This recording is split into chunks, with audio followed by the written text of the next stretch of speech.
Before the pyramids rose in Egypt, before the marble columns of Greece stood tall, there was a land that witnessed the birth of civilization itself. A land where gods, kings, and empires were forged in the fires of ancient ambition. This is Anatolia, the crossroads of history, where the past lives not in the dust, but in the very stones beneath our feet. Join us on a journey through time, to a place that shaped the very foundations of our world. Before the great cities of Rome and Athens rose to power, before the pyramids stood tall in Egypt's sands, there was Anatolia, a land where history breathed through the mountains and rivers, and civilizations were born from stone and soil. Nestled between the continents of Asia and Europe, Anatolia, modern-day Turkey, has long served as a vital corridor for human movement, ideas, and innovation. This geographically strategic peninsula, bounded by the Black Sea to the north, the Aegean to the west, and the Mediterranean to the south, has been a natural bridge for cultures since the dawn of civilization. Its landscapes, ranging from rugged mountains and rolling plateaus to fertile valleys and river basins, nurtured some of the earliest human communities and later hosted the rise and fall of powerful kingdoms. Join us on a journey into a land where history was written in clay and carved into stone, a land that truly was the cradle of civilizations. Anatolia, often referred to as Asia Minor, occupies a central place in world history due to its unparalleled geographic position. It is here, between the continents, where cultures collided, traded, and evolved for millennia. Bordered by 3 seas and traversed by rivers such as the Halis, Kızılırmak, the Euphrates, and the Tigris, Anatolia's fertile plains and rich highlands provided ideal conditions for early human settlement. The region's wealth of natural resources, including copper, tin, iron, and obsidian, attracted some of the earliest settlers. Its mineral-rich terrain, coupled with abundant water sources and arable land, allowed Neolithic communities to flourish. Among these early settlements, one site stands out as a marvel of prehistoric life: Çatalhöyük. Dating back to around 7500 BC, Çatalhöyük is considered one of the world's earliest known cities. With densely packed mud brick homes, shrines, and evidence of ritual art, it reveals a surprisingly complex society, one that practiced agriculture, herded animals, and held spiritual beliefs tied to fertility and nature. The domestication of plants and animals in Anatolia marked a turning point in human history. Wheat, barley, lentils, and sheep became staples of life. With food surplus came population growth, specialization, and the emergence of social hierarchies. Trade routes began forming, connecting Anatolia with Mesopotamia, the Levant, and beyond. Early technologies, like obsidian tools, pottery, and textile production, began shaping daily life. Long before the powerful empires of history etched their names into stone, Anatolia was home to the Hattians, an indigenous people who laid the spiritual and cultural foundations of the land. Centered in central Anatolia, particularly around the area of Hattusa, the Hattians worshipped a pantheon of nature gods, revered sacred springs, and built shrines to the storm gods of the sky. Though their language was non-Indo-European and remains partially undeciphered, their influence would endure. Around 2000 BC, the Hittites, an Indo-European-speaking people, entered the Anatolian plateau. Over time, they assimilated the Hattians and other local cultures, adopting religious practices and sacred sites, including the city of Hattusa, which they transformed into a formidable capital. Protected by stone walls and centered around temples, palaces, and a massive archive of clay tablets, Hattusa symbolized the strength and sophistication of the Hittite state. By circa 1600 BC, the Hittite Empire emerged as one of the dominant powers of the ancient world. Their society was highly organized, with a centralized monarchy, codified laws, and a bureaucracy that relied on written records, mostly in cuneiform script. Their military prowess allowed them to rival Egypt, Babylonia, and Mitanni. The most famous moment of this rivalry was the Battle of Kadesh, c. 1274 BC, against Egypt's pharaoh Ramesses II. Though the battle was indecisive, it resulted in the first known international peace treaty, a testament to Hittite diplomacy.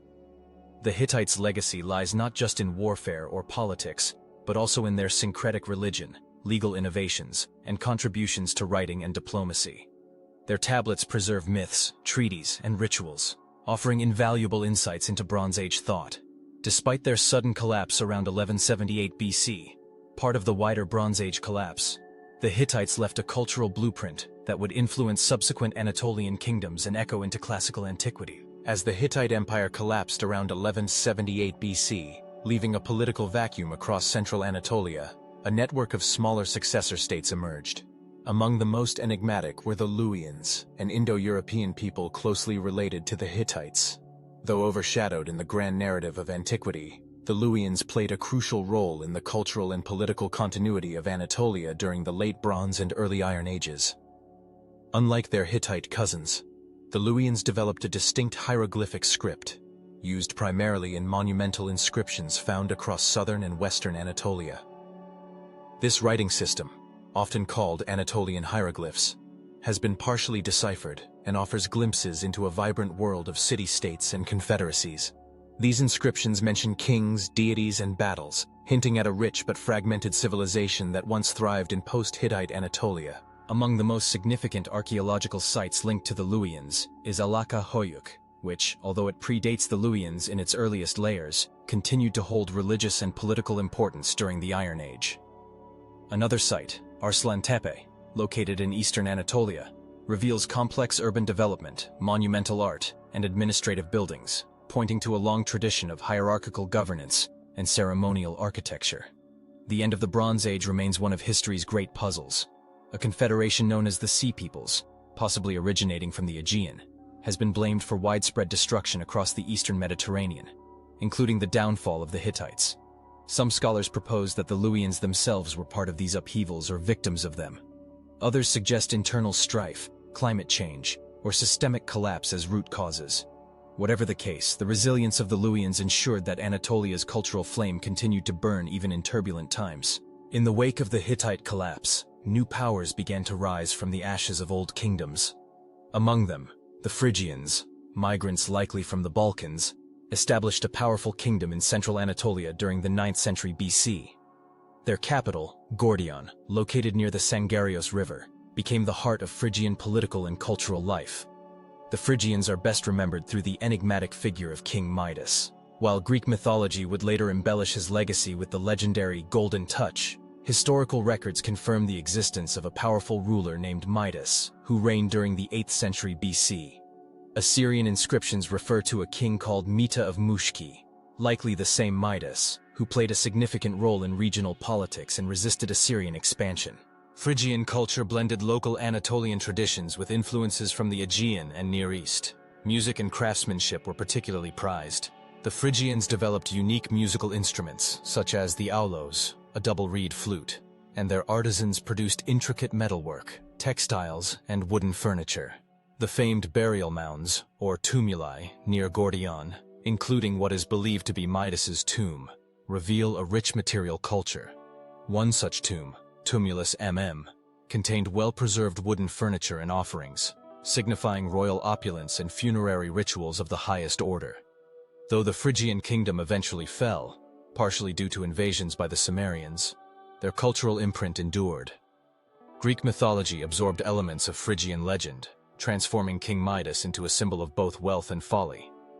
Additionally, the Phrygians may have influenced Greek art and religion, particularly through shared deities like the Mother Goddess, later equated with Cybele. In western Anatolia, along the fertile valleys of the Hermus River, rose the kingdom of Lydia, a land of wealth, innovation, and enduring legend. Flourishing between the 12th and 6th centuries BC, the Lydian civilization reached its zenith under a dynasty that ruled from the city of Sardis, a prosperous capital strategically placed at the nexus of important trade routes. Lydia's most renowned ruler, King Croesus, or 560 or 546 BC, became synonymous with unimaginable wealth. The phrase rich as Croesus stems from ancient writers like Herodotus, who described his palaces, treasuries, and opulent lifestyle. But Croesus's fame was not only due to his fortune, it also rested on his political alliances and cultural openness.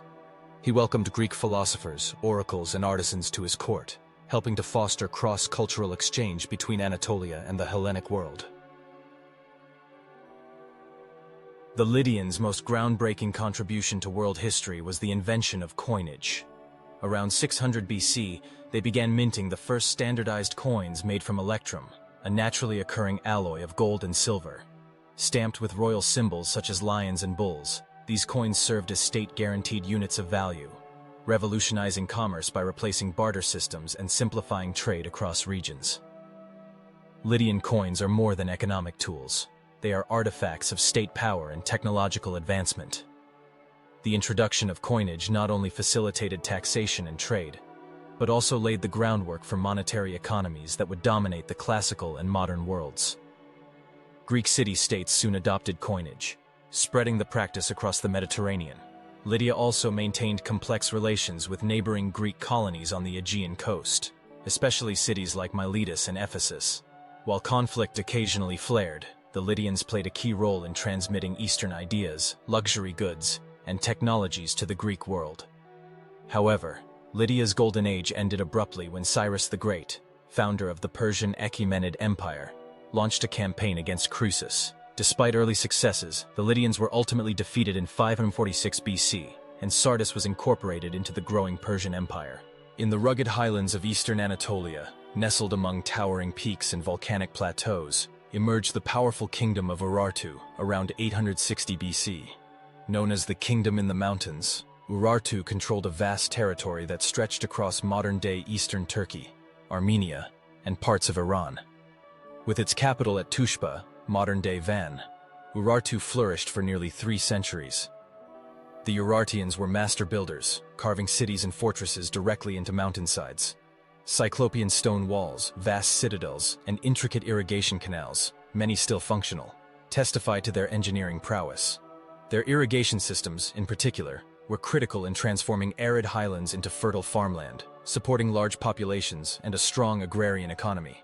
Urartu's culture featured a unique language, written in a variant of the Assyrian cuneiform script, though its linguistic roots remain only partially understood. Their religion revolved around a pantheon led by the chief god Haldi, often depicted standing on a lion, symbolizing royal authority and divine sanction. Urartu's history is defined by its tense rivalry with Assyria. The two powers frequently clashed over control of trade routes and strategic highlands, resulting in shifting borders and prolonged military campaigns. Despite eventual Assyrian victories, Urartu left an indelible mark on the region. Even after its fall around 590 BC, possibly at the hands of Medes or internal decline, Urartu's legacy persisted. Elements of its culture were absorbed into neighboring civilizations, particularly among the early Armenians. Many modern scholars see Urartu as a precursor to Armenian statehood, while elements of its architectural and linguistic traditions resonate in Kurdish oral histories. While Anatolia's heartland witnessed the rise of native kingdoms, its western shores became a crucible of Greek colonization. Beginning in the 11th century BC, waves of Ionian, Aeolian, and Dorian Greeks established settlements along the Aegean coast. Cities like Ephesus, Miletus, Smyrna, and Halicarnassus blossomed into thriving urban centers, blending Hellenic and Anatolian traditions. These Ionian cities became renowned for their intellectual and artistic achievements. Miletus, in particular, gave birth to some of the earliest philosophers, Thales, Anaximander, and Anaximenes, who laid the foundations of natural science and rational thought. Greek temples, sculpture, and urban planning flourished, enriched by Anatolian motifs and mythologies. However, by the 6th century BC, a new imperial power loomed in the east, the Persian Empire under Cyrus the Great. After conquering Lydia, Persia swiftly brought western Anatolia under its control. The region was divided into satrapies, provinces ruled by governors, and connected by the royal road, a marvel of ancient infrastructure facilitating communication and trade. Anatolia became a pivotal frontier in the Greco-Persian conflicts, beginning with the Ionian Revolt and culminating in famous battles like Marathon and Salamis. The struggle for control turned Anatolia into a cultural battleground, where Eastern opulence and Greek independence clashed and coalesced. The resulting fusion of cultures, Persian administration, Greek philosophy, and Anatolian tradition, laid the groundwork for what would later become Hellenism. This synthesis of East and West, born in Anatolia's melting pot, would profoundly influence the classical world, eventually spreading across Alexander the Great's empire. Anatolia's story is not one of a single civilization, but of many layered cultures, each contributing to the rich mosaic of human history. From the Neolithic pioneers of Çatalhöyük to the coin makers of Lydia and the philosophers of Ionia, Anatolia was a land where innovation was constant and identity was ever evolving. At the crossroads of continents, Anatolia became a melting pot of languages, scripts, and religions. Hittite cuneiform, Luwian hieroglyphs, Phrygian alphabets, and Greek inscriptions all coexisted, telling stories of kings and commoners alike. This diversity extended to religion. The worship of mother goddesses, storm gods, and fire altars coalesced into complex pantheons, some of which would influence later Greco-Roman and Eastern traditions. Anatolian civilizations contributed significantly to ancient law, governance, and diplomacy. The Hittites drafted one of the earliest known legal codes and forged the world's first recorded peace treaty. The Lydians revolutionized trade with their coinage, and Urartian engineering inspired later mountain cultures. These contributions laid foundational stones for systems still in use today. Even under Roman and later Byzantine rule, Anatolia retained its distinctiveness. Cities like Ephesus and Pergamon became imperial jewels, centers of learning and commerce.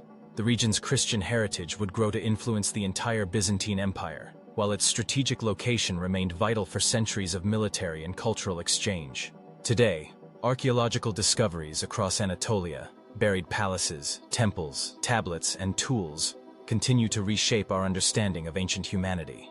Each excavation uncovers new narratives, challenging old assumptions and painting a fuller picture of this ancient cradle. Anatolia, the cradle of civilizations, has long been a crossroads of human history, where East met West, where cultures collided and blended, and where some of the most influential ancient civilizations took root.